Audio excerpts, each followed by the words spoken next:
자, 이어서 임주혜 변호사와 함께 저희는 오늘 8차 변론에 대한 주요 내용들, 주요 발언들 조금씩 더 짚어보겠습니다.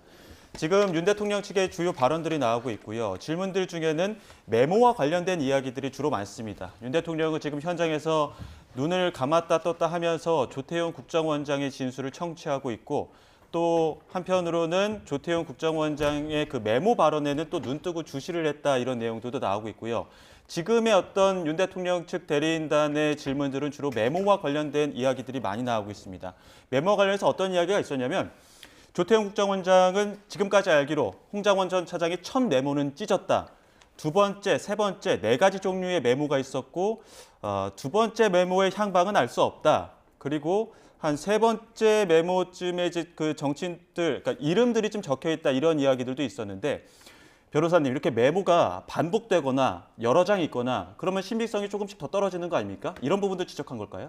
그런 부분 지적하고 있는 것으로 보입니다. 발언의 전체적인 취지를 고려할 측면이 있겠지만 지금 조태용 국정원장 같은 경우에는 국회에서는 보고를 받지 못했다, 이런 취지의 또 진술한 바가 있습니다. 그러니까 결국 지금 홍장원 전 차장에서 이어지는 그런 과정들, 실질적으로 어떤 국회의원 체포조라는 부분들이 실제로 운영하려 했는지, 구체적인 윤석열 대통령으로부터 지시를 받았는지, 이 부분에 대해서 조태용 국정원장은 이런 사실을 홍장원 전 차장으로부터 보고를 받았는가, 이 보고에 대해서 뒷받침할 만한 그런 물증이 있는가, 이런 부분들에 대해서 질문을 양측에서 이어갈 수밖에 없다고 보고요. 굉장히 중요한 의미를 가질 수 있다고 봅니다. 지금 윤석열 대통령 측과 홍장원 전 차장의 진술이 맞지 않습니다. 모순되는 부분, 이 불안 부분들이 존재하기 때문에 이 부분을 어느 쪽의 신빙성이 더 높다고 평가할 수 있을지가 오늘 조태용 국정원장의 증인신문을 통해서 확인이 가능할 수 있다고 보거든요.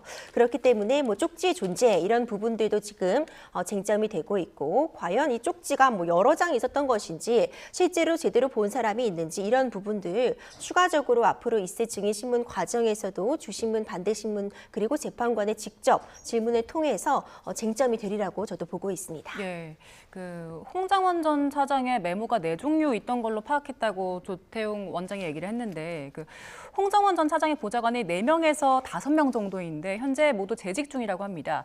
그 현재 증언을 보고 보좌관 측에 확인을 요청한 상태라고 하는데 아직 그 진위에 대한 발언이 들어온 건 없습니다.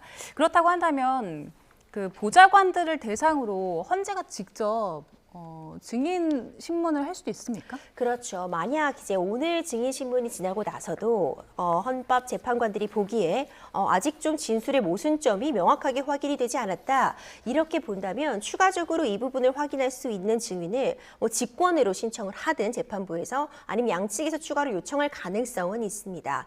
하지만 지금 헌법재판소에서 굉장히 신속한 재판을 추구하고 있는 것으로 보이기 때문에 아직 예측하기에는 좀 조심스러운 측면이 있지만, 결국 이 쪽지라는 것이 실제로 작성이 된 것인지, 누가 작성을 한 것인지, 지금 홍장원 전 차장의 말처럼 본인이 이야기한 것을 이제 보좌관이 뭐 받아 적은 것인지, 여러 가지들이 지금 말이 좀 여러 가지 나오고 있는 측면들이 있어서 필요하다면 이 보좌진들에게 이런 부분들을 확인하는 절차는 충분히 증인신문의 과정이든 아니면 별도로 어떤 진술서 같은 부분을 확보하든 어떤 과정에 있어서 차이는 있을 수 있겠지만 추가로 진행될 여지는 있어 보입니다. 지금 현장에서 지금 계속 나오는 이야기들이 지금 조태용 국정원장이 그 메모 관련 발언입니다. 앞서서 말씀드렸지만 그 인물들의 이름이 거명된 메모는 두 번째 메모였고, 세 번째 메모가 그 보좌관 시켜서 정서했다는 그 메모가 세 번째 메모로 알고 있다는 게 조태용 국정원장의 설명입니다. 증언입니다. 자, 그리고 지금 조태용 국정원장은 계속해서 홍장원 전 차장이 쓴 그 이름의 메모, 보좌관이 정서했다. 그러니까 막 휘갈겨 썼던 부분들에 대해서 보좌관이 다시 한번 정자체로 다시 썼다라는 그 메모 말하는 것 같습니다. 그와 관련된 이야기를 계속하고 있는 것 같고요. 또 김병기 의원이 그 정보위 간사였는데 당시에 그 체포조 지시와 관련된 이야기들, 그 브리핑했던 그 장면의 내용들을, 영상을 지금 현장에서 재생을 한 것 같습니다. 홍장원 전 차장이 얘기했던 체포조 싹 다 잡아들여라, 이런 명단, 또 지시와 관련된 이야기들에 대해서 조태용 국정원장에게 설명을 하는 것 같고요. 윤석열 대통령 측은 박선원 의원과 관련된 영상을 또 재생을 했다고 합니다. 이렇게 야당 의원들과 관련된 영상들을 계속해서 재생하면서 홍장원 전 차장의 과거 진술들을 이야기하는 건 지난 윤석열 대통령이 얘기한 그 탄핵 공작과 관련된 이야기들 좀 집중 질의하는 것 같거든요. 맞습니까? 그렇게 볼 수 있겠죠. 일단 나중에 이제 녹화본이 들어오게 되면은 좀 더 이 전반적인 상황을 확인할 수 있겠지만 지금 윤석열 대통령 같은 경우에는 일단 홍장원 전 차장의 어떤 진술의 신빙성을 낮춰야 되는 그런 중요한 위치에 있습니다. 그 부분을 낮추지 못한다면은 사실상 윤석열 대통령과 반대되는 그런 진술이 힘을 얻을 수 있는 상황이기 때문에 그 진술, 홍장원 전 차장의 진술을 탄핵하기 위해서, 그러니까 증명력, 신빙성을 낮추기 위해서 여러 가지 지금 방법들을 고려하고 있는데 오늘 조태용 국정원장을 통해서 이 메모가 존재했다면, 이 쪽지가 존재했다면은 과연 이렇게 여러 가지 쪽지가 있고 이것을 다시 보좌관이 받아 적고 이런 부분들이 좀 신빙성에 의심이 가지 않느냐, 이런 취지의 증언들, 이런 취지의 진술들을 계속 던지고 있는 것으로 보입니다. 그리고 이제 야당 의원들에 대한 이런 영상들을 재생시키는 부분도 이와 관련해서 이 홍장원 전 차장이 이제 경질되는 부분과 관련해서 지금 윤석열 대통령 측에서는 어떤 정치적인 그런 이야기를 평소에 많이 해왔기 때문에 이 부분 때문에 지금 경질된 것이다라는 취지의 지금 주장을 해오고 있기 때문에 이런 부분을 또 입증하기 위한 그런 과정으로서 이런 영상 재쟁이라던가 아니면 질문들이 지금 오고 가고 있다고 저는 보고 있습니다. 네, 윤석열 대통령 지금 헌법재판소 8차 변론 기일이 진행되고 있는 상황인데요. 현장에서는 첫 번째 증인으로 조태용 국정원장의 증언이 이어지고 있는 상황이고요.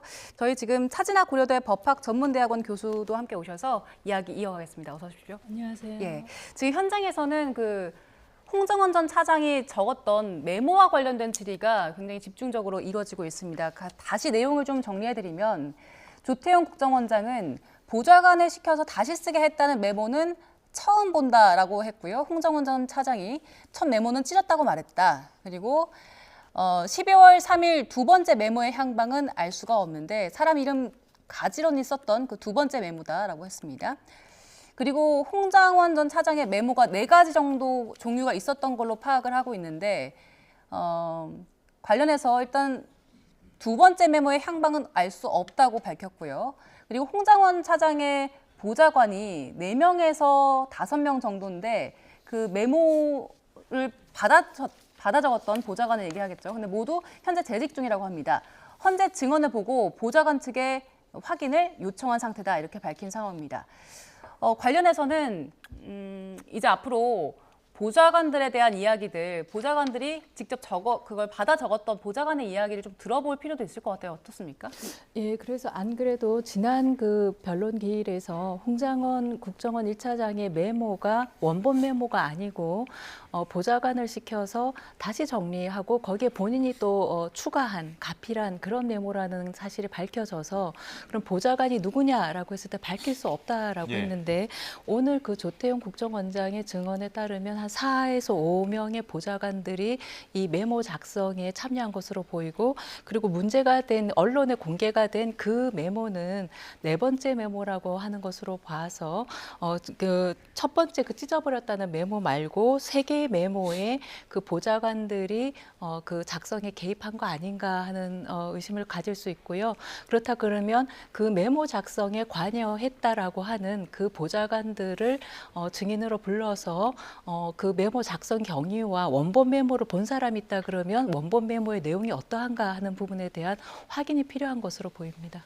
네, 지금 이제 국회 측의 반대 신문이 진행되고 있습니다. 국회 측의 이제 반대 신문 과정에서 앞서 조태용 국정원장이 홍장원 전 차장이 그 야당 대표에게 전화하라고 건의했다, 이거 부적절하다고 판단했다 이렇게 주신문에서 진술을 했었는데 국회 측은 이렇게 물었습니다. 홍장원 전 차장이 이야기한 건 여야 소통이 필요하다라는 취지 아니었겠느냐라고 이렇게 질문을 했는데 아직까지 조태용 국정원장의 이야기는 지금 진술을 하고 있는 것 같은 진술 내용이 들어오면 다시 한번 전해드리도록 하고요. 지금 국회 측도 그렇고 윤석열 대통령 측도 그렇고 이렇게 야당과의 어떤 접촉면을 계속 강조하고 있는 이유는 헌법재판관들에게 어떤 판단을 유도하게끔 하는 어떤 의도가 있다라고 보는 겁니까? 국정원 1차장의 그러한 그 체포조 지시 문제가 사실은 탄핵 심판의 문을 열고 내란죄 수사를 개시하게 되었던 아주 결정적인 계기가 되었었거든요.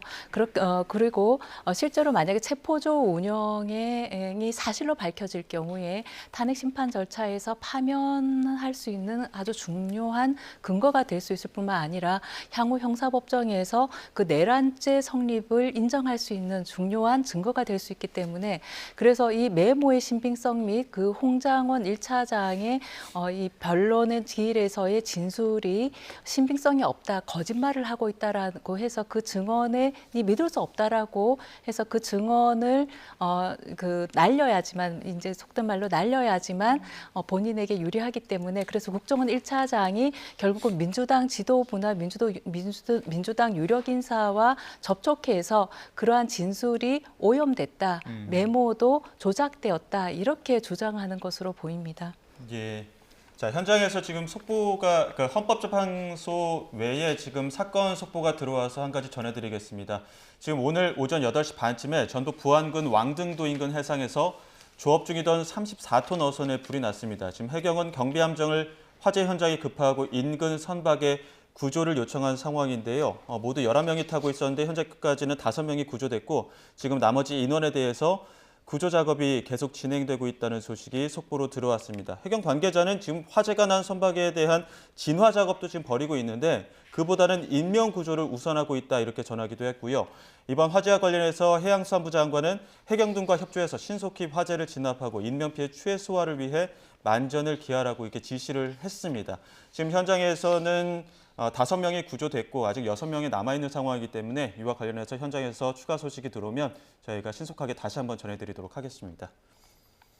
자, 이어서 헌법재판소 관련 사항 짚어보겠습니다. 저희가 앞서 국회 측 반대 신문이 진행되고 있다고 말씀을 드렸고요. 국회 측 반대 신문에서 조태용 국정원장에게 홍장원 전 차장의 어떤 인사청탁이라든지 야당 대표에게, 그러니까 이재명 대표에게 전화 건의를 했다라든지 이런 부분에 대해서 질문을 오갔다 이런 얘기를 했는데 조태용 국정원장은 당시에 홍장원 전 차장이 기사를 보여주면서 이재명 대표에게 전화를 건의하는 취지의 설명을 했다라고 진술을 했습니다. 이게 기사라는 게 앞서 설명드린 것처럼 박근혜 전 대통령 탄핵 관련 기사인데 이 기사를 보여주면서 건의를 했다. 이런 진술은 어떤 의도라고 봐야 되는 겁니까?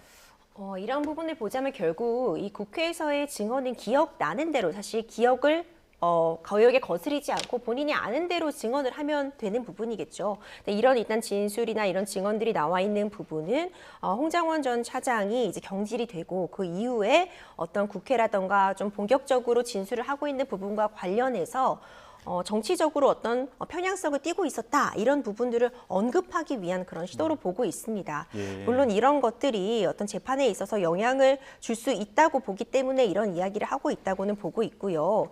굉장히 중요한 의미를 가질 수밖에 없는 것이 윤석열 대통령 측에서는 지금 탄핵 심판이 진행되고 있는데 만약 어떤 국회의원이나 일부 인사들에 대한 체포 지시가 있었다는 부분이 확인이 된다면 그 자체로서 이것이 헌법과 법률에 위배되는 중대한 기본권에 침해하는 것이기 때문에 탄핵에 있어서 굉장히 중대한 사유가 될 수 있는 그런 지점에 있어서 홍장원 전 차장의 진술을 신빙성을 약화시키고 그리고 이 진술을 탄핵시키는 것이 매우 중요합니다. 이제 그런 측면에서 여러 가지 질문들이 나오고 있다고 보고요. 아마도 이제 윤석열 대통령의 주신문을 통해서 이런 부분에 대한 질문이 오고 갔고 국회 측은 그렇다면은 뭐 야당 인사 접촉 부분이라 이런 부분들이 통상적으로 서로 협조를 구하는 필요가 있기 때문에 이런 전화를 한 게 아니겠느냐, 여야의 협치를 강조하기 위한 그런 목적이 아니겠느냐 이런 취지의 또 질문들을 조태용 국정원장에게 함으로써 지금 대통령 측에서 했던 이 주신문에 대해서 이 부분을 좀 또 증명력이나 이 증거력을 좀 약화시키기 위한 시도를 서로 양쪽에서 모두 하고 있는 것으로 보입니다. 네. 앞서 윤석열 대통령 측 질의에서 조태용 국정원장은 홍정원 전 차장이 야당에 7차례 인사청탁을 했다고 들었다라고 밝혔는데 그게 지난 정부 국정원에 재직했던 야당 인사라고 밝혔거든요. 그런데 지금 국회 측 대리인단은 반대 신문에서 국회 측이 홍정원 전 차장에게 홍정원 전 차장의 그 인사청탁을 조사했느냐라고 조태용 국정원장에게 물었습니다. 그런데 조태용 국정원장은 조사는 안 했다라고 밝혔습니다. 지금 여기 심판정에 나와서 그 야당에 대한 인사청탁을 들었지만 조사는 안 했다라고 밝힌 거잖아요. 사실관계는 확인이 안 됐지만 들은 바를 얘기한 거 이런 바에 대해서는 지금 헌법재판관들은 어떻게 듣고 있을까요? 이런 것들은 이제 전문 증거라고 하는데요. 남한테 들은 그런 부분들에 있어서는 상당히 그 신빙성이 떨어집니다. 그래서 그런 그 인사청탁을 했다는 어떤 다른 정황이 추가적으로 드러나지 않는 한 그냥 단순히 인사청탁을 했다는 것은 일방적인 주장에 불과하고 다른 증거에 의해서 뒷받침이 돼야 될 것으로 보이고, 그런데 인사청탁을 했다는 말을 들었는데도 조사를 안 했다는 것도 인사청탁이 과연 있었던가 하는 것에 대해서 의심을 갖게 할 수 있는 그런 정황이거든요. 그래서 만약에 인사청탁이 정말 있었다라고 한다면 그런 부분에 있어서 좀 더 추가적인, 좀 더 구체적인 진술이 나와야 할 것으로 보입니다. 예, 지금 현장에서 국회 측 반대 신문 진행되고 있는데요. 조태용 국정원장이 국회 측 질문에 대통령과 매주 1회 정도 보고를 하고 보통 20분에서 30분 정도의 시간 동안 보고를 한다, 이렇게 진술을 했습니다. 또 대통령이 국정원 1차장부터 3차장까지 어떤 담당 업무를 모를 수도 있다, 이렇게 얘기를 했는데, 이러한 증언들은 지난 홍장원 전 차장 출석했을 당시에 윤석열 대통령 홍장원 전 차장이 주장하는 싹 다 잡아들여라 이 전화, 윤석열 대통령은 그거 방첩사 도와달라고 얘기한 거다, 이렇게 얘기를 했거든요. 이 부분을 좀 지목하는 국회 측 질문인 것 같습니다. 네, 그래 보입니다. 그러니까 결국 국회 측에서는 이제 이런 부분과 관련해서 과연 홍장원 전 차장에 대해서 윤석열 대통령이 업무 파악 같은 부분을 어느 정도 알고 있었느냐, 이제 그를 통해서 윤석열 대통령이 홍장원 전 차장에게 직접적으로 어떤 지시를 내릴 수 있는 그런 관계라고 볼 수 있지 않겠느냐, 이런 부분들을 확인하기 위한 국회 측의 질문이라고 보입니다. 당초에 홍장원 전 차장에 대한 증인 신문에서 윤석열 대통령은 국정원장과 보통 이야기를 하면 되지, 내가 이런 비상기업과 관련된 구체적인 지시를 만약 내린다고 한다면 그 당사자는 조태용 국정원장이어야지 홍장원 전 차장에게 할 수 있는 그런 관계가 아니다는 취지의 그런 증언 진술들이 있었습니다. 그렇다면 국회 측에서는 윤석열 대통령도 홍장원 전 차장에게 충분히 비상계엄과 관련된 직접적인 지휘를 할 수 있었다라는 그 연결고리를 확인해야 되기 때문에 이런 부분들을 확인하기 위한 그런 신문을 던진 것이 아닌가, 그렇게 생각이 됩니다. 예. 그리고 그 홍정원 전 차장이 윤석열 대통령이 싹 다 잡아들여서 정리하라라고 자신에게 직접 지시를 했고, 또 한 가지 얘기했던 게 방첩사령부로부터 구체적인 체포 명단도 전달받았다, 이런 주장을 했었잖아요. 관련해서 국회 측에 질문이 있었습니다. 국회 대리인단이 방첩사가 계엄 당시 체포를 시도한다는 걸 들었냐라고 물었는데, 조태용 국정원장은 들은 적 없다, 언론 보도에서 처음 봤다라고 답을 했습니다. 그렇다고 한다면 국회 측에서 방첩사의 계엄 당시 체포 시도가 있었는지 없었는지 조태용 국정원장에게 확인하는 의도는 어디 있다고 보십니까? 이 지휘 명령 체계를 보면은 윤 대통령이나 국정원장의 그런 주장에 따르면 그러한 명령은 국정원장이 기관장일 뿐만 아니라 국정원장이 직접적인 신임을 받는 관계에 있기 때문에, 그런 중대한 지시라 그러면은 대통령이 국정원장에게 직접 지시했을 것이지, 사실은 홍정원 1차장은 직접 이렇게 신임하는 관계는 아니라고 볼 수 있거든요. 그런데 왜 그런 중대한 지시를 홍정원 1차장에게 했겠느냐, 그럴 리가 없다, 이런 어떤 주장인 것으로 보이고요. 그런데 이 연결고리가 사실은 그 홍정원 1차장을 어떤 연결고리가 없다 그러면 대통령이 직접 지시했다라고 할 만한 거는 지금 여인영 방첩사령관, 그리고 김용현 국방부 장관, 이 셋 중에 한 사람한테는 지시를 했어야 되는 거거든요. 체포 지시를. 그런데 지금 김용현 국방부 장관이 지시했다라고 하더라도 김용현 국방부 장관은 그 입장이 윤 대통령에게 유리한 방향으로 진술을 하고 있기 때문에 아마도 자기가 윤 대통령으로부터 그런 체포 지시를 받았다는 건 부인을 하는 것 같고, 여인영 방첩사령관도 부인을 하고 있습니다. 그러니까 지금 그 연결고리와 관련해서 홍장원 1차장이 직접 싹 다 잡아들여라라고 하는 진술을 들었다, 그런 말을 듣고 바로 여인영 방첩사령관하고 통화를 해서 명단을 받았다, 이렇게 하면 이게 시간적으로 연결이 되고 맥락이 연결이 되거든요. 그렇기 때문에 이 홍장원 1차장과의 연결이 굉장히 중요한 것으로 보입니다. 지금 조태용 국정원장이 계엄 당시 그 체포 시도 관련해서 들은 적이 없고 언론 보도에서 처음 봤다라고 얘기했던 이 부분, 홍장원 전 차장은 당시에 이재명 대표, 한동훈 대표 잡으러 다닌답니다, 이렇게 얘기를 했는데 조태용 국정원장이 내일 얘기하시죠. 이랬다는 게 홍장원 전 차장의 진술이었는데 정면으로 배치되는 발언 아닙니까?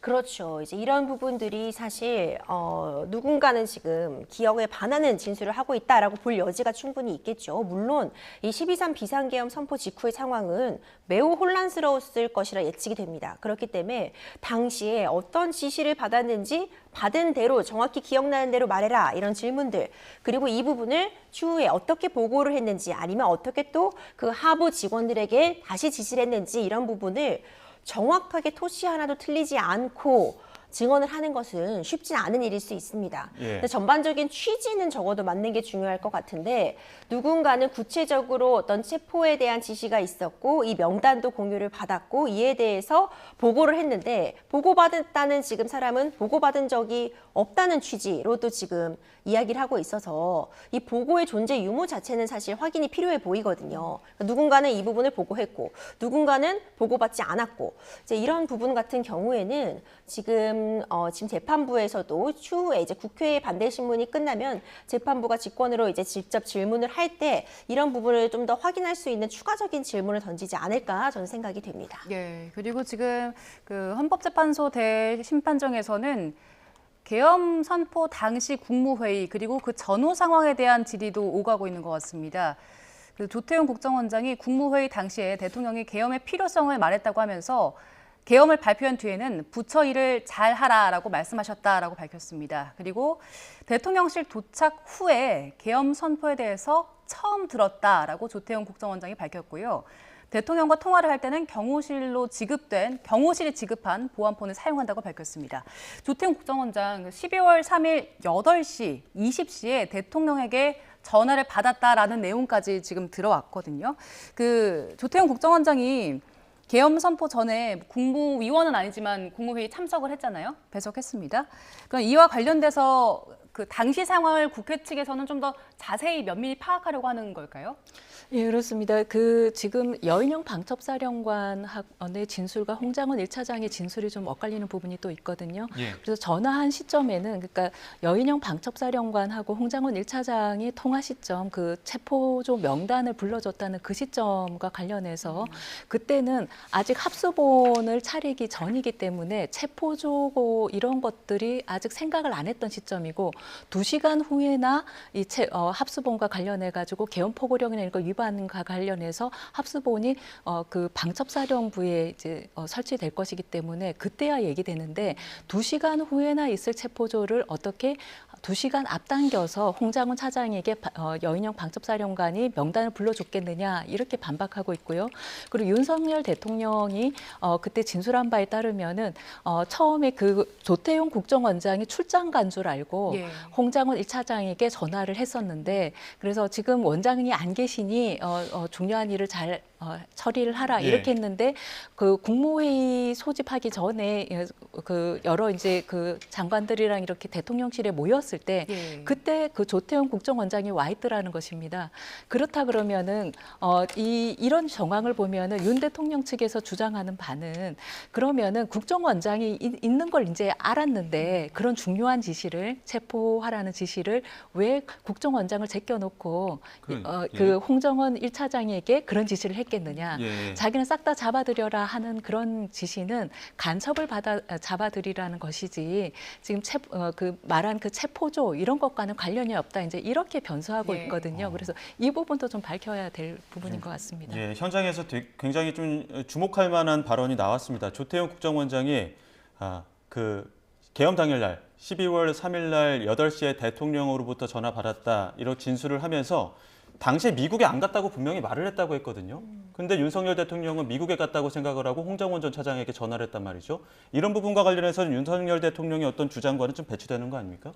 그렇죠. 이 부분도 쟁점이 될 수 있죠. 결국 윤석열 대통령이 직접 전화를 걸어서 비상계엄과 관련된 특히 특정 인원들을 체포하라는 지시를 했다는 것이 지금 홍장원 전 차장의 어떤 증언 내용이고요. 그런데 왜 이제 홍장원 전 차장에게 전화를 했는가 이 부분과 관련해서 조태용 국정원장이 이제 미국에 가 있는 줄 알았기 때문이다. 이런 예. 부분인데 또 조태용 국정원장은 미국에 가지 않았다는 부분을 분명히 8시에 통화를 하면서 밝혔다 하고 있으니까 모두 지금 진술들이 조금씩 어긋나고 있는 부분들이 보이고 있습니다. 예. 재판관들의 고심이 깊어질 수밖에 없어 보이는데 사실 모든 증언이 다 일관되게 일치할 수는 없습니다. 이게 기억나는 대로 지금 이야기를 하고 있는 건데 이 12.3 비상계엄 이 선포와 이 해제까지 불과 몇 시간 안에 긴박하게 돌아간 일에 대해서 정확하게 어떤 전화를 받았는지 토씨도 하나 빼놓지 말고 그대로 증언하라. 사실상 불가능하고 이 부분에 대해서 또 반대 신문이 오고 가고 계속해서 질문을 받다 보면 그리고 또 언론에서 관련된 내용들을 계속해서 듣다 보면 조금씩 달라질 수는 있겠지만 예. 사실 정리하고 이것을 매일 보고 있는 저로서도 혼란스럽거든요. 지금 결국 지금까지 나와 있는 바에 보면은 또 조태현 국정원장이 여기가 어디인지 뭐 헷갈리실 수 있겠다 생각은 했다. 또 이런 이야기를 덧붙인 걸로 봐서는 본인은 이제 미국에 가지 않았다고 이야기는 전했지만 이것이 지금 워낙 긴박하게 돌아가고 여러 가지 보고를 받고 있는 윤석열 대통령의 입장에서는 이 부분도 혼돈이 가능하다고 본다. 뭐 이런 취지를 좀 덧붙였다고 보이거든요. 예. 그리고 재판부 저 진술이 그러니까 그 윤 대통령의 그 지난 변론 기일에서의 어떤 진술하고는 일치하는 부분입니다. 그러니까 윤 대통령이 그 국정원장에게 아직도 거기시죠? 이렇게 네네. 전화를 그때 거기는 이제 출장 가서 미국인 줄로 알았다는 거예요. 그런데 조태용 국정원장은 예 아직도 여기입니다. 이렇게 한 게 예. 아직도 출장을 안 가고 여기 국내 서울에 있다 이렇게로 자기는 답변했다. 그래서 똑같은 그 지시어가 다른 의도로 서로가 말했는데 각자 다르게 받아들인 그거고 그 진술은 지금 조태용 국정원장이 지금 진술하는 것도 일치하는 것으로 보입니다. 그러니까 서로 조태용 국정원장은 나는 미국에 갔다는 걸 분명하게 말했다라고 했는데 그 분명하게 말했게 제가 미국에 출장 가 있습니다 이렇게 말한 게 아니라 아직도 여기입니다 이렇게 이제 이게 미국에 안 가고 지금 한국에 있다는 거를 아직도 여기입니다 한 거를 각자 다르게 받아들인 걸로 보입니다. 굉장히 좀 해석의 여지들이 있는 발언들입니다. 그러니까 원장님 교수님 말씀하신 것처럼 당시에 이제 윤석열 대통령이 아직도 거기시죠? 네 여기입니다. 했던 발언을 조태용 국정원장도 오늘 똑같이 했는데 다만 전제가 있다면 당시 미국에 안 갔다고 분명히 말했다. 또 이런 이야기도 있어서. 그러니까 미국에 안 갔다라고 분명히 말했다는 게 저는 아직 미국 출장 안 갔습니다. 이렇게 다 말한 게 아니라 아직도 여기입니다라는 말을 저는 아직 출장 안 갔습니다라고 말한 것인지 그건 조금 추가적으로 한번 확인해 봐야 될 것 같습니다. 일단 지금 조태용 국정원장이 밝힌 바에 따르면 12월 3일 8시에 미국에 안 갔다고 분명히 얘기를 했고 미국 출장이 아니라고 얘기를 했고 여기입니다라고 대답을 했고 그렇게 한 상황에서 본인은 미국에 안 갔다고 밝힌 상황에서 8시 22분에 홍정원 전 차장과 윤석열 대통령이 1차 통화를 했고요. 그리고 10시 53분에 2차 통화를 또 했단 말입니다. 그동안 이야기해온 바로는 비상계엄 관련해서 조치를 할 게 있으면 국정원장한테 지시를 하지 원장을 제외한 다른 사람에게 그런 일을 하는 경우는 없다고 생각한다라는 이 주장들을 해왔는데 지금 만약에 그 조태용 국정원장이 이야기한 바에 따르면 그 사실관계가 많이 다른 것 같아요.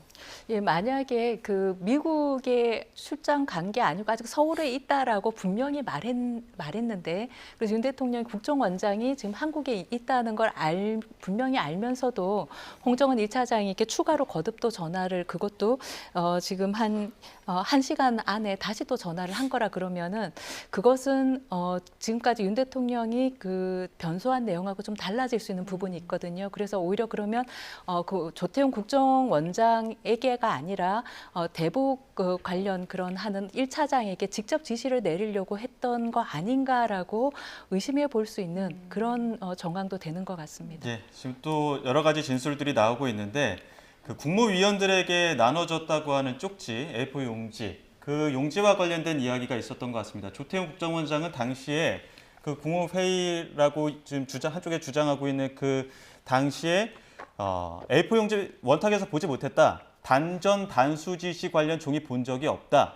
뭐 대통령 김용현 전 장관으로부터 받은 문건도 없었다. 계엄 선포문 나눠주는 것도 보지 못했다. 이런 부분은 또 뭐 이상민 전 장관이라든지 과거 다른 김용현 전 장관이라든지 조금은 같고 굉장히 또 많은 부분이 틀린 것 같기도 하고요. 어떻습니까? 그렇죠. 이 조태용 국정원장 같은 경우에는 지금 국무회의에 배석을 한 것으로 알려져 있습니다. 이 국무회의가 어떤 방식으로 이루어졌는지 비상계엄의 절차적인 정당성 부분을 확인할 수 있는 부분이라 이상민 전 행안부 장관의 경우에도 이 부분에 대한 집중 질의가 이어졌었잖아요. 근데 이 부분과 관련해서도 재판부에서 명확하게 이것이 국무회의가 제대로 이루어졌다 내지는 부족한 국무회의였다를 판단하기에는 좀 부족한 상황으로 보여집니다. 그렇기 때문에 결국 여기에 함께 배석한 것으로 알려져 있는 조태용 국정원장에게도 이 국무회의와 관련된 내용들에 대한 질문을 할 수밖에 없는 상황입니다. 현재까지 지금 속보 자막으로 전해지고 있는 것을 보면 조태용 국정원장은 이 국무회의와 관련해서는 본인이 많이 개입한 바는 없다는 취지의 지금 증언들을 하고 있는 것으로 보입니다. 이후에 1대1로 윤석열 대통령과 독대를 함으로써 어떤 이야기들을 나눈 바는 없다 이렇게 얘기를 하고 있고 이상민 전 해당부 장관 같은 경우에는 이 단전 단수 부분과 관련해서 단전 단수에 대한 내용이 적혀 있는 쪽지를 보았다 이런 이야기가 있었는데 지금 조태용 국정원장 같은 경우에는 본인은 어떤 A4 용지를 받은 바도 없고 쪽지 같은 부분은 사실 모르겠다라는 취지로 볼 수 있을 것 같아요. 그러니까 이것이 정확하게 어떤 쪽지가 있었는지 없었는지는 확인이 좀 어려운 측면이 있잖아요. 예. 그러니까 잘 그런 부분은 인지하지 않고 넘어갔기 때문에 그 존재 여부는 모른다. 나는 쪽지를 본 건 아니다.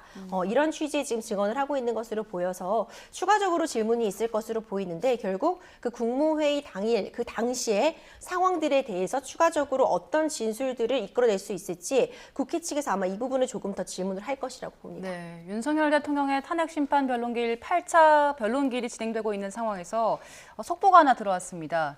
대장동 개발 민간 사업자들로부터 청탁 대가의 금품을 받은 혐의로 재판에 넘겨진 박영수 전 특별검사가 1심에서 징역 7년에 벌금 5억 원을 선고받았다는 소식이 조금 전에 들어왔습니다. 서울중앙지방법원은 오늘 수재 등의 혐의로 기소된 박 전 특검의 1심에서 징역 7년과 벌금 5억 원을 선고했는데요. 또 양재식 전 특검보에게는 징역 5년에 벌금 3억 원을 선고했습니다. 박 전 특검과 양재식 전 특검보 모두 법정 구속됐습니다. 박영수 전 특검은 지난 2014년 우리은행 이사회 의장이자 감사위원으로 재직하면서 대장동 개발 청탁을 들어주는 대가로 200억 원 상당의 땅과 건물 제공을 약속받은 혐의 등을 받고 있습니다. 자세한 내용은 들어오는 대로 전해드리겠습니다. 저희는 다시 윤석열 대통령 탄핵 심판과 관련된 이야기를 나눠보겠습니다. 네. 조태용 국정원장이 국무회의에 대한 이야기를 했는데요. 국무회의에 왜 본인을 불렀냐고 생각하냐라는 국회 측의 질문에 계엄 시 북한 안보 상황 때문에 불렀다고 생각했다. 그리고 계엄 사령관 임명에 대한 심의는 전혀 없었다라고 밝혔습니다. 그리고 그 계엄 전에 있었던 국무회의가 실질적으로 정당성이 있었느냐 없었느냐 이와 관련된 논란도 있었잖아요. 근데 조태용 국정원장이 이런 얘기했습니다. 참석자 전부가 비상계엄에 반대했고 우려를 표했다. 그리고 계엄에 찬성한 사람은 없었다. 보지 못했다라고 주장했습니다. 김용현 전 장관의 이야기와 또 대치되는 발언이 나왔어요. 그렇습니다. 지금 나오고 있는 부분은 예측 가능했던 부분들과 같이 국무회의 당시의 상황에 대해서 지금 조태용 국정원장에게 질문을 이어가고 있는 것으로 보입니다. 그러니까 심의에 참여하는 이 국무위원의 지위를 갖고 있지는 않지만 그렇다면 왜 불렀는가? 사실 할 수 있을 질문이죠. 그러니까 이 국무회의라는 것이 열렸는데 국무회의에 참석해야 되는 의무가 아닌 사람까지 왜 불렀느냐를 보자면 결국 12.3 비상계엄 선포가 이 비상계엄을 선포하게 되면은 안보에 있어서도 굉장히 중요한 어떤 문제에 부딪힐 수 있기 때문에 특히 북한 상황을 지금 엄중하게 보고 있었던 윤석열 대통령 입장에서는 이것이 북한 안보와 관련된 문제를 야기할 수 있겠다라는 그런 생각에 조태용 국정원장을 배석시켰을 것이다라는 부분을 좀 추론해 볼 수 있고 조태용 국정원장 같은 경우에도 당연히 이런 측면들 때문에 본인을 불렀을 것이라 생각한다라는 취지의 증언으로 보입니다. 하지만 그 이후에 있는 증언들을 보자면 국무회의를 이제 바라보고 있었던 어떻게 보면은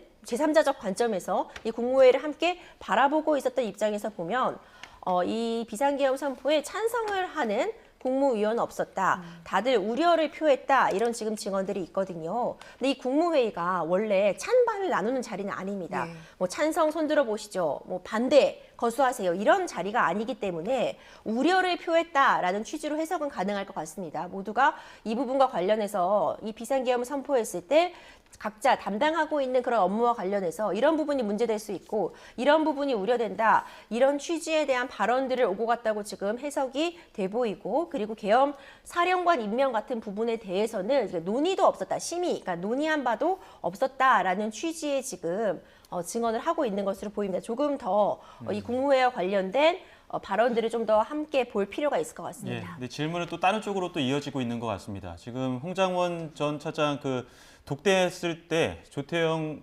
국정원장은 당시에 이재명 대표나 한동훈 대표를 언급한 거를 듣기는 했다라고 또 진술을 했고요. 하지만 방첩사가 잡을 거라고는 또 홍장원 전 차장이 하지 않았다 이렇게 얘기를 했거든요. 그러니까 앞서 윤석열 대통령 측의 주 신문에서는 체포 관련된 보고 받은 적 없다였었는데 지금은 여야 대표의 이름은 언급을 했지만 방첩사의 체포 관련된 것은 듣지 못했다 이런 얘기를 또 하고 있어서 질문에 따라서 답변이 조금씩 다를 수밖에 없는 상황이 있는 겁니까? 일단은 그 기억이 분명하지 않은 부분도 있겠습니다만 이 내용은 매우 충격적인 사실이라 그러면 매우 충격적인 일이기 때문에 기억을 못할 수가 없는 거거든요. 그런데 국정원장은 계속해서 일관되게 홍장원 1차장으로부터는 체포 관련한 그러한 보고를 받은 바 없다 이렇게 얘기하고 있고 홍 1차장은 국정원장에게 보고를 했는데 그걸 묵살했다. 이렇게 이제 지금 진술이 좀 엇갈리죠. 그런 부분이어가지고요. 그게 누가 이제 기억에 반하는 진술을 하고 있는지 그건 조금 더 밝혀봐야 할 부분으로 보입니다. 그런데 그러면 독대에서 이재명, 한동훈을 언급했다면 뭐라고 하면서 언급했는지에 대한 추가적인 좀 확인이 필요할 걸로 보입니다. 국정원장의 진술이 신빙성이 있으려면 그 두 사람을 양당 대표를 언급했는데 어떤 맥락에서 언급했는지 조금 더 자세한 내용을 확인해 봐야 할 것 같습니다. 말씀하신 대로 저희가 이제 전체적인 발언 내용은 확인을 해봐야 정확하게 알 수 있지만 조태영 국정원장이 경찰 조사에서 했던 얘기를 보면 홍정원 전 차장이 방첩사를 지원하라는 지시가 있다. 이재명 대표, 한동훈 대표를 잡으러 다닐 것 같다라는 말을 과시하듯이 말했다라고 경찰 조사에서 밝혔었고 다만 시중에 떠도는 말을 하듯 아는 정보를 과시하는 느낌을 받아서 뜬구름 잡는 말이라고만 생각했다라고 경찰 조사에서 밝힌 바가 있는데 말씀하신 것처럼 사실 이재명 대표나 한동훈 대표를 잡으러 다닐 것 같다라는 말 자체가 굉장히 충격적이고 국정원의 수장이라면 이 사안에 대해서 좀 더 심각하게 들여다볼 사안이 아닌가 싶은데 어떻습니까? 그러니까 그럼 만약에 경찰에서 그렇게 진술을 했다면 국정원장 조태영 국정원장이 이게 진술을 좀 바꾼 부분이라고 할 수 있고요. 그 전에 언론이나 국회에서 증언할 때에는 체포 관련 얘기는 전혀 보고받은 바 없다라고 얘기를 했었거든요. 그런데 그 시점이 그러면은 이 계엄 선포한 직후에 만약에 홍 1차장이랑 독대했는데 두 사람에 대해서 그런 방첩사에서 잡으러 다닌다는 얘기를 들었다고 한다면 그 부분의 진술이 바뀐 것이고요. 그리고 그러한 체포를 방첩사에서 잡으러 다닌다는 얘기를 들었는데도 이거를 무시한 맥락이 무엇인가 그게 너무나 터무니없는 얘기이기 때문에 이것을 믿을 수가 없어서 그냥 흘려보낸 것인지 그러니까 과시하듯이 이렇게 했다라고 봐서 그 말은 그냥 해보는 말이겠지 이렇게 해서 드렸을 가능성도 있어 보입니다. 지금 현재로서는 조금 더 확인해 봐야 할 부분인 것 같습니다. 새로 들어온 진술이 있는데요. 조태용 국정원장이 홍장원 전 차장 메모 관련해서 지금 보여드리는 것처럼 우측 화면이 홍장원 전 차장이 작성했다는 그 메모입니다. 이 메모와 관련해서 작성 경위는 좀 거짓이라고 생각이 든다라고 진술을 했고 왜 새로 작성했는지 그 이유를 잘 모르겠다 이렇게 진술을 했습니다. 저희가 앞서 설명드린 것처럼 조태용 국정원장 메모가 첫 번째 메모는 찢어버렸다고 들었고 두 번째, 세 번째 메모가 있는데 두 번째는 이제 정서를 시켰다라는 메모입니다. 그게 지금 화면에 보여드린 것처럼 우측에 있는 말씀드린 메모고요. 이렇게 여러 차례 메모가 반복이 되고 또 한쪽에서는 그 메모에 대한 신빙성을 의심하고 거짓이라 생각한다. 핵심 증언이 이렇게 나온다고 한다면 이 메모에 대한 신빙성은 헌재에서 어떻게 판단하는 겁니까?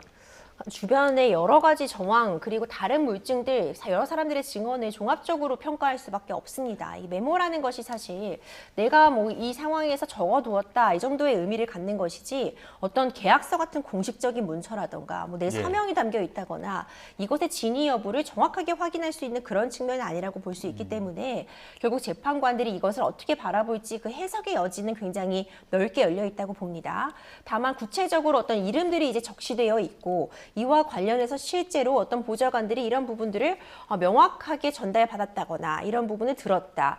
이런 부분들이 더 추가적으로 된다면 신빙성이 높아질 수 있겠지만 그런 부분들이 뒷받침되지 않고 단순히 첫 번째 것은 찢어버리고 뭐 두 번째, 세 번째, 네 번째 메모까지 등장한다면 점점 더 그 신빙성이 약해질 가능성은 있어 보이거든요. 예. 그렇기 때문에 이런 부분들 아마도 재판관들도 조금 더 이 메모와 관련해서는 질문을 던진 후에 답변을 보고 특히 이것을 받아 적었다는 지금 이름이 특정될 수는 없지만 그 보좌관들이 있다면 그 부분도 좀 확인을 거치는 절차를 거치지 않을까 생각이 됩니다. 예, 오늘 그 조태용 국정원장의 증인신문 시간에는 그 메모와 관련된 이야기들이 상당히 많이 오가고 있는데 윤석열 대통령 측에서는 이 메모의 신빙성 자체를 흔드는 질문들을 많이 하고 있잖아요. 그런데 체포 명단과 관련해서는 사실 홍장원 전 차장의 메모뿐만이 아니라 다른 측에서도 나오는 진술들이 공통된 것들이 있기 때문에 최종적으로 헌법재판관들이 판단을 할 때 다른 진술까지도 함께 좀 종합적으로 판단을 하겠습니까? 아니면 오늘 판단을 또 별개로 볼 수 있습니까? 이게 다 연결이 돼 있기 때문에 결과적으로는 아까 그 변호사님 말씀하신 것처럼 다른 정황이나 다른 진술하고 다 맞춰볼 수밖에 없는데요. 그 조지호 경찰청장이나 김봉식 서울청장이 어떤 그 하달했던 그런 명단 그 예. 위치 추적 명단하고 상당 부분 일치한다라는 것이 이제 여러 수사 기록에 있는 것 같고 그리고 또 이 그 계엄군 중에서도 이제 그런 명단이 있는 걸로 보이고 그래서 그런 명단이 얼마만큼 일치하는가 하는 것이 굉장히 중요한데 그것과 관련해서 홍장원 메모가 그 신빙성이 중요한 게 그 처음에 작성한 그 메모에서가 있었다면 그 메모하고 대조해 보면 되거든요. 그런데 그 메모를 왜 없앴는가? 이게 납득하기 어려운 게 홍장원 1차장이라고 하면은 그 정보의 중요성을 누구보다도 더 잘 알 것이고 그리고 그 대북 관련 그런 어떤 업무를 했다 그러면 재판에 갔을 때 어떠한 증거 자료가 증거로 쓰이는지 아닌지 이런 것도 너무나 잘 알 것입니다. 예. 그런데 그렇다 그러면 원본 메모가 있어야지 그 원본 메모를 냈었으면은 정말로 그건 확실한 거거든요. 근데 왜 나중에 그 원본 메모를 없애고 메모를 3번이나 더 고쳐서 썼느냐. 예. 그것도 자기가 그 명단만 부른 게 아니라 명단만 쓴 게 아니라 거기다가 가필까지 했는데 그 명단 자체가 그러면 애시당초 받은 그 명단이냐. 이거 자체가 굉장히 신빙성이 흔들리고 나중에 그 다른 경찰이나 이런 데서 있던 그런 명단하고 맞춰갖고 예. 나중에 재작성했을 가능성도 있거든요. 예. 그렇기 때문에 그 홍장원 차장의 그 진술과 메모가 믿을 만한 것인가 하는 것에서 굉장히 흔들리는 부분이 바로 이 부분입니다. 교수님, 그 예. 말씀하신 대로 홍장원 전 차장 같은 경우에 안보 그리고 정보 예. 전문가잖아요. 그래서 하나하나 그 증거물들이 어떤 무게를 가지고 있는지도 잘 알 것이고요. 그런데 지금까지 알려진 바로는 홍장원 전 차장의 메모가 4가지 종류가 있던 걸로 파악된다고 하면 홍장원 차장은 왜 이렇게 많은 메모들을 작성을 했을까요? 그러니까 그게 굉장히 의심을 갖게 해요. 그래서 지금 조태용 국정원장은 이 2번째 메모에는 위치 추적 이런 것들이 안 적혀 있었다고 하는데 나중에 그걸 가피를 한 거고 정영식 재판관이 질문한 부분도 왜 검거 요청 예. 그러면 검거 협조 요청이라고 해야 되는 거 아니냐. 예. 권한도 없고 인력도 없는데 어떻게 그 잡으러 다닐 수가 있느냐. 국정원이.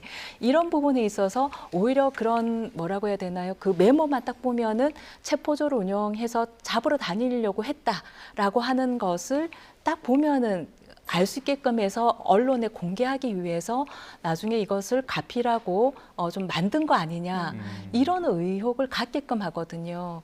그래서 네. 그런 부분이 왜 그런 단어들을 그렇게 그걸 했느냐, 가피를 했느냐, 그거는 자기가 기억하기 위해서 그랬는데 그 지시를 이행하기 위해서 기억하기 위해서 만든 게 아니란 말입니다. 그 나중에 사후에 아주 나중에 4번에 걸쳐 가지고 수정을 했기 때문에 그러면 그 메모 자체가 어떤 의도를 가지고 만든 거 아니냐, 명단도 일부는 일치하고 일부는 뭐 만든 거 아니냐, 이런, 그리고 그 자기가 기억이 다 안 난다라고 했단 말입니다.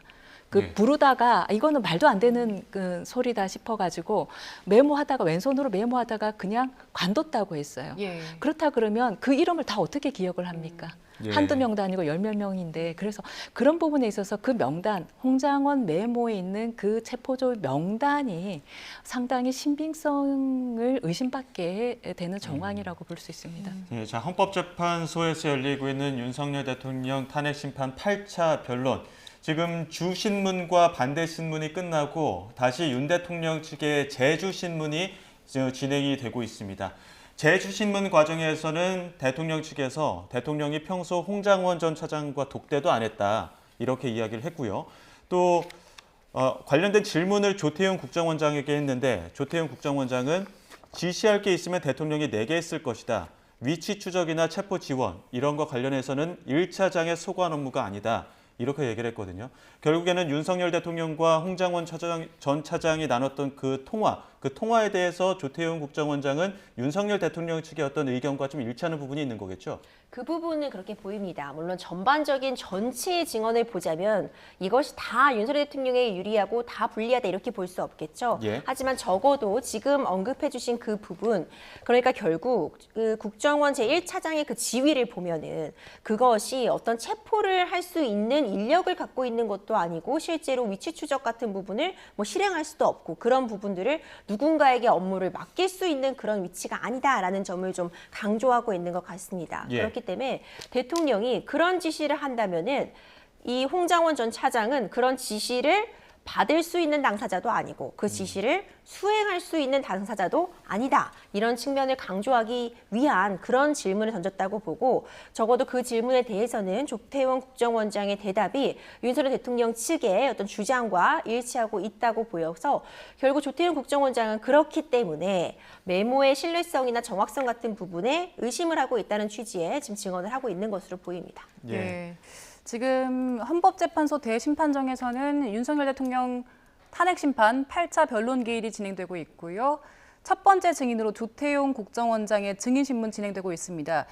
대통령 측의 재주신문이 이루어지고 있는 상황인데, 지금까지 나왔던 이야기는 일단 그 메모와 관련된 주요 체포인 명단이 들어있는 메모와 관련된 공방이 중심적으로 있었고요.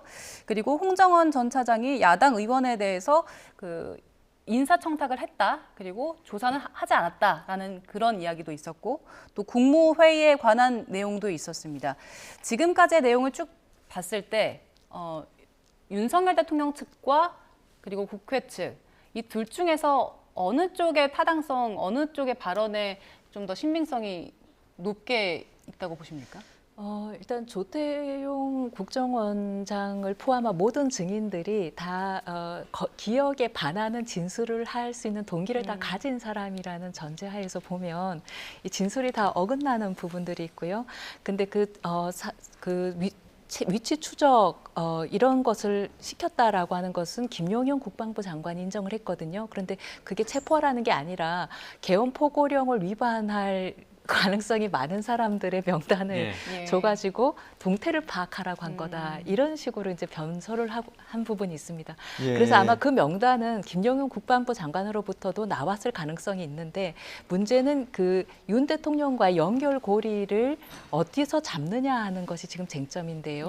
김용현 국방부 장관은 그 연결고리를 지금 부인하고 있고, 그리고 이제 여인영 방첩사령관도 자기가 대통령으로부터 그런 지시를 받을 그 위치가 아니다, 이렇게 얘기하고 있고, 그러면 지금 직접적으로 증인들 중에서 인정하고 있는 사람은 홍장원 1차장이거든요. 그리고 홍장원 1차장은 얼핏 보기에는 이런 거짓말할 그런 직접적인 이해관계가 없어 보이는 것처럼 보이는데 왜냐하면 본인은 이제 이 내란죄로 수사받지 않고 있기 때문에 그런데 보면은 그런 뭐 여러 가지 그 야당 의원들이나 야당 대표하고 이렇게 접촉을 했다거나 혹은 뭐 인사청탁을 했다거나 이런 진술을 이제 윤 대통령 측에서 주장을 하는 예. 것은 그 신빙성을 깨트리기 위한 것이고요. 그리고 메모가 굉장히 중요하게 등장하는 것이 바로 윤 대통령과의 연결고리, 체포 지시의 연결고리를 끊으려고 하는 시도로 보이고 그래서 이것은 메모의 신빙성과 홍장원 1차장의 증언의 신빙성이 얼마나 있을 것인가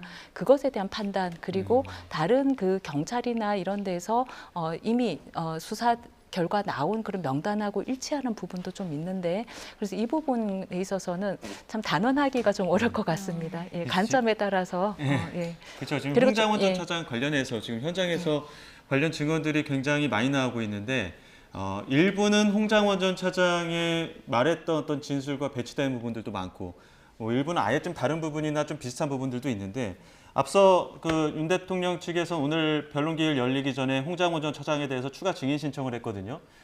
이 정도 다른 내용들이 나온다고 한다면 증인 신청 헌법재판소에서도 한번 들을 법도 합니까? 네, 연료는 있다고 봅니다. 만약 추가적으로 재판관들이 보기에 물어볼 부분이 남아있다. 그리고 이대로 증인신문을 마치거나 아니면 변론을 종결한다면 판단에 있어서 충분한 자료가 모이지 못했다라고 판단을 한다면은 다시 한번 필요한 부분에 대해서 증인신문을 하겠다라고 밝힐 수 있을 것 같고 윤석열 대통령 측에서 계속 방어권이 제대로 보장받고 있지 못하다라는 점을 강조하고 있습니다. 그중에 한 가지가 이 증인신문 관련해서 시간을 굉장히 엄격하게 제한을 하다 보니까 질문을 더 이어가면은 더 실체적 진실을 발견하는 데 도움이 될 수 있는데 시간을 딱딱 지키다 보니까 예. 질문을 다 하지 못하고 있다는 취지의 그런 이야기로 보여지거든요. 현장에서는 윤 대통령이 직접 그 재판부에 대통령이 직접 물어볼 수는 없나, 뭐 증인에게 물을 수 없겠느냐 이렇게 좀 제안을 또 하는 것 같습니다. 아무래도 그 변호사님 말씀하셨던 것처럼 그 방어권 보장 차원에서 계속 주장을 하고 있는 것 같아요. 그렇죠. 이제 그 부분을 변호인을 통해서도 거듭 입장을 밝히고 있죠. 이제 이런 부분도 직접 증인에게 물어봄으로써 왜냐하면 윤석열 대통령이 이 상황을 가장 잘 아는 당사자고 본인의 사건입니다. 본인의 일이기 때문에 내가 직접 또 질문을 했을 때 나오는 그 즉각적인 대답이 또 윤석열 대통령 측에게는 필요하다고 볼 수 있거든요. 그런데 지금 소송 지휘권에 따라서 대통령의 직접 질문을 제한한 것으로 보여집니다. 예. 또 이제 이 부분은 재판관이 보건대 현직 대통령의 신분을 유지하고 있는 상황인데 증인에게 직접 질문을 한다면 증인이 제대로 대답을 하지 못할 가능성이 있다고 볼 수도 있고요. 예. 그리고 어쨌든 지금 변호인이 선임이 되어 있습니다. 예. 그러니까 본인을 대신해서 변호인에게 이런 부분을 물어봐달라고 질문을 하면 충분하다라는 판단이 있는데 이런 부분이 또 이제 거부를 당하니까 윤석열 대통령 측에서는 이 진행 방식, 재판부가 지금 재판을 운영하고 있는 이 방식에 대해서 방어권을 제대로 보장받고 있지 못하다는 취지로서 좀 항의를 하고 있는 것으로 지금까지 보여지고 있습니다. 예, 지금 현장에서 윤석열 대통령이 그 피청구인 본인이 직접 증인에게 물을 수 없나라고 물어봤지만 문영배 권한대행은 소송 지휘권에 따라서 일단 직접 질문은 제안을 한 상황이고요. 윤석열 대통령 측에서 이런 탄핵 심판 진행 방식에 대해서 항의를 했다라는 그 현장 상황이 들어왔습니다. 그런데 보면 그 김용현 전 장관이 변론기일에 출석했을 때 증인대에 섰을 때 그때는 윤석열 대통령이 직접 질문을 하기도 했었잖아요. 그런데 이번과 지난번 의 차이는 뭘까요? 그때는 왜 되고 지금은 안 되는 겁니까? 그때는 원래 그 당사자가 직접 질문을 할 수가 있거든요. 형사 소송에서도 피고인이 직접 이제 신문을 할 수 있고 이재명 대표도 본인의 그 사건에서 경기도 지사였을 당시에 그 경기도 직원들에 대해서 불러가지고 증인 신문할 때 직접 신문을 하고 했었는데 그런데 그 김용현 장관의 증인 신문에서 그 너무 교감하는 듯한 이제 그런 분위기가 연출이 돼서 김용현 장관에게 어떤 사인을 주는 듯한 어떤 방향으로 진술을 하라라고 하는 듯한 예.